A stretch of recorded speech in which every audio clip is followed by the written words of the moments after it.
시청자 여러분 안녕하십니까? 헬로티비 뉴스입니다. 부평역 앞 도로에서 땅 꺼짐이 발생했습니다. 곳곳에서 싱크홀과 도로 균열 사고가 잇따르는 요즘 시민들은 또 한 번 가슴을 쓸어내렸는데요. 헬로티비 뉴스 취재 결과 이미 한 달 전부터 땅 꺼짐 조짐이 보였다는 인근 주민의 제보가 나왔습니다. 확인해봤습니다. 이정하 기자의 단독 보도입니다. 도로 아스팔트가 울렁울렁 굴곡지고 일그러진 모습입니다. 평소 보행자와 차량 통행이 빈번한 부평역 앞 횡단보도에서 싱크홀이 발생한 것 같다는 신고가 접수된 건 지난 15일 저녁 7시 50분쯤. 땅 꺼짐 규모는 깊이 10cm 정도로 다행히 인명피해는 없었습니다. 간밤에 땅 꺼짐 사고가 발생한 이 도로는 보이는 것처럼 통제를 한 뒤 정밀 안전진단을 위한 작업에 착수했습니다.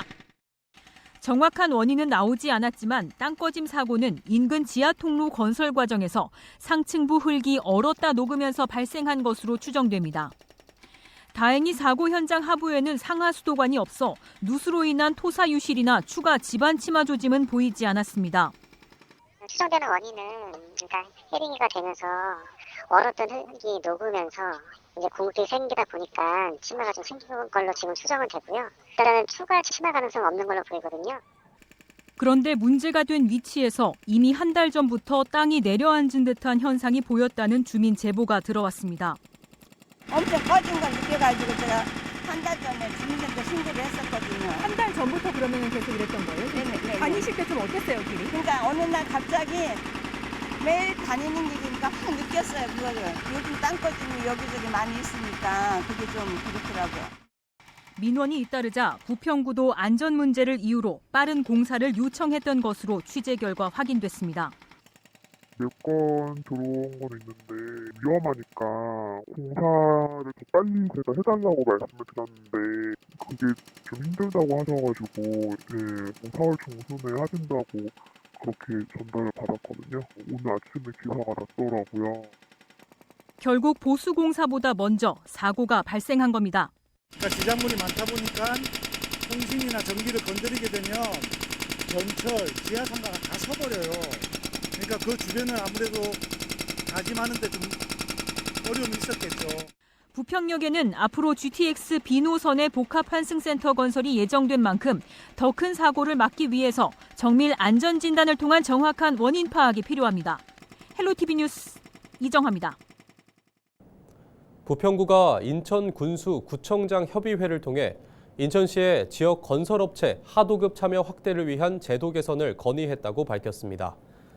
부평구는 인천시가 재개발, 재건축 사업에 원도급 참여에 대해서만 인센티브를 제공하고 있고 하도급 참여 지원책은 없어 인천 1,800여 개 전문 건설업체들이 어려운 실정이라고 전했습니다.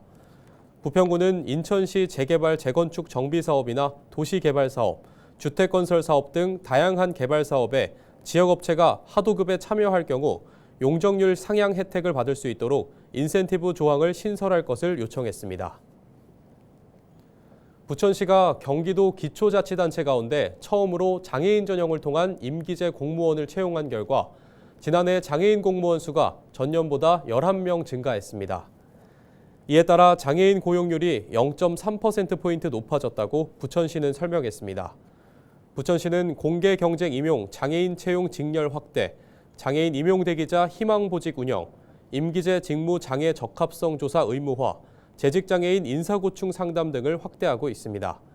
부천시는 지난해 부천장애인 총연합회, 종합복지관, 해밀도서관 등 관련 기관과 간담회를 열고 직무 발굴과 채용 방식 등 장애인 공직 진출 확대에 대한 다양한 방안을 논의했습니다. 지난해 6월부터 시행한 전세 사기 피해 지원 특별법의 종료 시한이 5월 말로 다가왔습니다. 전세 사기 피해는 여전히 줄지 않고 있고 피해자들은 특별법 연장과 보다 실질적인 법 개정을 요구하고 있습니다. 지난 1년 전세 사기 피해 지원위원회가 결정한 전세 사기 피해는 3만 건 가까이 되는데요. 피해 현황을 살펴봤습니다. 이관성 기자가 보도합니다. 지난해 6월부터 지난달까지 국토부 전세사기 피해지원위원회가 심의한 전세사기 피해 신청은 4만 1,700여 건, 전세사기 피해 지원인은 이 중 2만 8,600여 건을 전세사기 피해로 인정했습니다. 임차 보증금 규모로 보면 1억 원 이하가 41.9%였고 1억 원에서 2억 원 사이가 42%, 2억 원에서 3억 원 사이가 13.5%였습니다. 전세 사기 피해 주택들은 대부분 비아파트들입니다. 빌라 등 다세대 주택이 30.4%, 오피스텔이 20.7%로 절반 이상이고 아파트는 14.3%를 차지했습니다. 안타깝게도 피해자들 중 약 75%는 40세 미만 청년층입니다. 20세 이상 30세 미만이 25.9%, 30세 이상 40세 미만이 48.9%였고 40세 이상 50세 미만 피해자가 14%를 차지했습니다. 전세 사기 피해는 수도권에 집중됐습니다. 서울과 경기 지역에서만 14,000건이 넘었고 대전과 인천, 부산에서도 3,000건이 넘는 전세 사기 피해가 발생했습니다. 국토교통부는 LH의 피해주택 매입을 통해 전세 사기 피해자들에게 공공임대로 제공하거나 경매 차익을 지급하면서 보증금 손해를 줄일 수 있도록 지원하고 있습니다. 또 경공매 대행과 저리 대환 대출, 긴급 복지와 임시 거처 지원 등 다양한 지원책을 내놓고 있습니다. 하지만 전세 사기 피해 특별법이 만료되는 5월 말이면 더 이상 지원할 수 없게 됩니다. 전세 사기 피해자들은 전세 사기 피해가 여전히 줄지 않고 있는 상황에서 특별법 연장을 강력히 요구하고 있습니다. 이 제도가 예방에 맞춰져 있지 않고 지금 그냥 지원에만 맞춰져 있고 예방이라고 내놓는 방안들이 너무 허술해서 제대로 예방을 할 수 없는 상황에서 피해자 지원까지 끊는다. 이거는 말이 안 된다고 생각해요. 여야 정치권은 특별법 기한 연장에 공감하고 1년 또는 4년까지 연장하는 개정안들을 발의한 상황입니다. 다행히 정부도 기한 연장에 동의하고 국회의 논의 결과를 기다리고 있습니다. 헬로티비 뉴스 이관서입니다.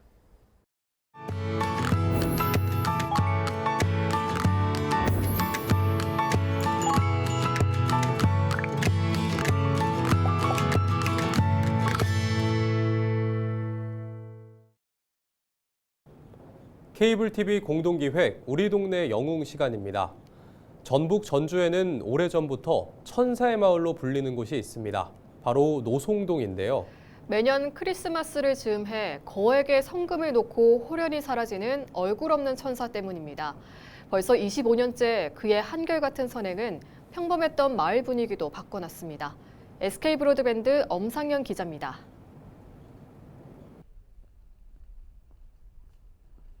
그날도 몹시 추웠습니다. 크리스마스를 닷새 앞둔 날 아침, 노송동 주민센터 책상 위 전화기가 울려댑니다. 모두가 기다렸던 한 중년 남성의 목소리. 처음 전화를 받았을 때 이제 뉴스로만 접하시던 분에 대한 걸 직접 전화로 받다 보니까 되게 생경하고 놀라웠던 것 같습니다. 그가 알려준 장소에는 언제나 그랬듯 5만 원권 지폐 다발과 돼지 저금통이 든 상자 하나가 놓여 있었습니다. 소년 소녀 가장을 위한 글도 빼놓지 않았습니다. 25년째 한 해도 거르지 않고 거액의 성금을 놓고 사라진 그를 우린 얼굴 없는 천사라 부릅니다. 남을 위해서 이렇게 자기의 돈을 사용을 하게끔 익명으로 한다는 것은 일반인으로서는 이게 어려운 부분이거든요. 그런 부분에 참 대단하고 고맙다라는 시민의 한 사람으로서 그 마음을 갖게 되고 그분의 어떤 정신을 담고 싶다. 그의 선행은 지난 2000년 4월로 거슬러 올라갑니다. 한 초등학생 손에 들려 보내준 58만 4천 원이 든 돼지 저금통이 그 시작이었습니다. 이후 지난해까지 모두 26차례, 한 해 수천만 원씩 그가 놓고 간 돈이 이제 10억 4천만 원을 훌쩍 넘겼습니다. 천사의 나눔이 시작된 이후로 그동안 나눔이 좀 침체됐던 그런 분위기가 전주를 벗어나서 전역으로 굉장히 지금 활성화가 되고 있거든요. 그래서 저희는 매년 천사께 또 천사가 주신 돈은 또 장학금이나 취약계층 이런 분들한테 그 나눔을 해주고 있거든요. 참 아찔했던 순간도 있었습니다. 지난 2019년 연말 천사의 성금이 돌연 사라진 겁니다. 다행히 한 주민의 결정적 제보가 절도범들을 특정할 수 있게 됐고 돈 한 나흘 만에 노송동의 품으로 돌아왔습니다. 한 번 그 실수가 있었는데 참 안타깝게 생각합니다. 그거에 대한 비난도 많았고 전국적으로 이렇게 방송이 돼가지고 옥의 티 이렇게 생각합니다. 앞으로는 이런 문제를 우리 동이나 우리 지역 주민들이 철저히 관리하고 감시해서 이제 노송동은 천사의 마을입니다. 마을 곳곳 담벼락엔 천사를 기리는 벽화가 마을을 밝히고 천사를 기리는 시가 내걸렸으며 천사의 거리 또한 만들어졌습니다. 매년 주민들은 천사 축제를 열어 자발적으로 어려운 이웃을 도우며 천사의 뜻에 함께합니다. 올해는 더 도나 시에서 5천만 원 지원을 해주셨더라고요. 그래서 올해는 더 풍성하고 알차게 행사가 진행이 될 것 같고요. 거기와 더불어서 이제 기부와 이제 나눔 그런 실천이 함께 진행이 될 것 같아요.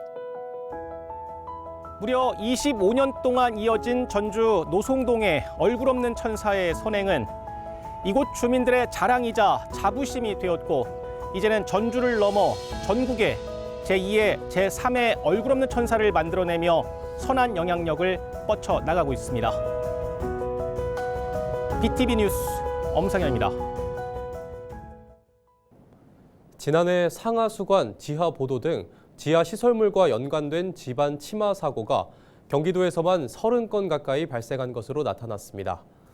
16일 경기도에 따르면 지난해 도내에서 발생한 지하시설물 관련 집안 침하 사고는 모두 29건으로 집계됐습니다.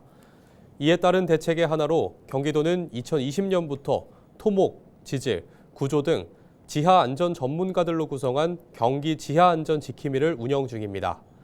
경기도 관계자는 지하개발 사업이 안전하게 이뤄져 도민 불안을 최소화할 수 있게 사고 예방책을 더 확고하게 마련해 나가겠다고 말했습니다. 인천시가 오는 18일까지 서울 7호선 청라 연장선 건설 현장을 대상으로 긴급 특별 점검에 나섭니다. 민관 합동으로 진행되는 이번 점검은 토질과 구조 분야 기술사 등 외부 전문가와 기술 지원 기술인 감리단 등이 참여하며 한 개 공구당 6명씩 배치합니다. 점검에서는 터널 구조물의 안정성과 현장 주변 집안 상태 등을 종합적으로 확인할 예정입니다. 다만 인천 1호선 검단 연장선은 영업 시운전 단계로 최근 별도로 준공 대비 점검이 진행 중인 상황에서 이번 특별점검 대상에서는 빠졌습니다.